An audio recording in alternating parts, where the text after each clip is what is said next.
El Yaqui, un des meilleurs endroits au monde pour faire du kitesurfing ou de la planche à voile. C'est situé à environ quelques kilomètres au sud de l'aéroport de Margarita. Un petit village, hein? C'est 1500 habitants, mais c'est connu dans le monde entier par la communauté des véliplanchistes. Et pour cause, on a ici les meilleures conditions pour faire de la planche à voile, c'est-à-dire un vent régulier, des alizés, assez puissants, avec presque pas de vagues. Ça explique pourquoi, au moment où on se parle, 5 des meilleurs véliplanchistes au monde sont ici. Ah non, non, non, pas obligé d'être champion, hein? Non, non, non. Il y en a de tous les âges qui en font, des enfants, des personnes plus âgées.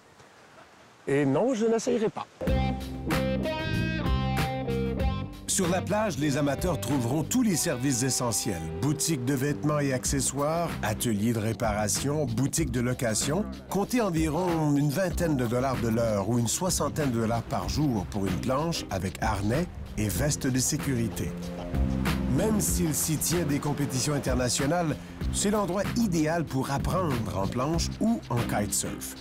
La leçon pour débutants coûte environ 40 $ ou 240 $ pour un cours avancé de 10 heures et le vent est inclus. Des Québécois ont été parmi les premiers à découvrir ce coin de rêve pour véliplanchistes. C'était dans les années 80-90, alors que El Yaqui n'était qu'un paisible village de pêche.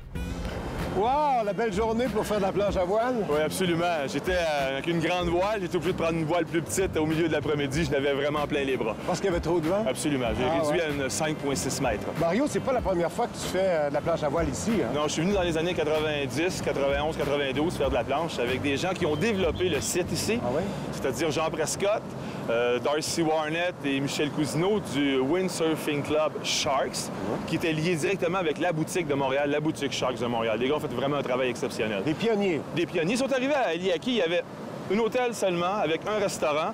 Je me souviens très bien, le propriétaire du restaurant il venait nous montrer la poule le midi. Il dit, c'est ça que vous allez manger pour souper, les gars. Il allait tuer la poule, après ça, le soir, on avait le polio pour souper.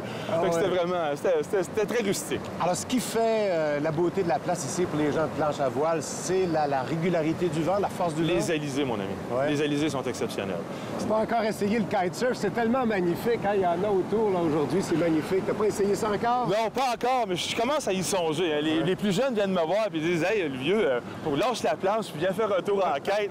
Mais le plaisir de surfer une vague et se faire pousser par le vent en planche à voile, c'est magnifique. Bon. Donc, c'est. Tu vois le paysage aussi. Quand tu es au large, là, tu vois le paysage. C'est fabuleux. C'est beau à vous voir aller aussi. Ah, merci. OK, merci, Mario. C'est bien gentil. OK. Ciao.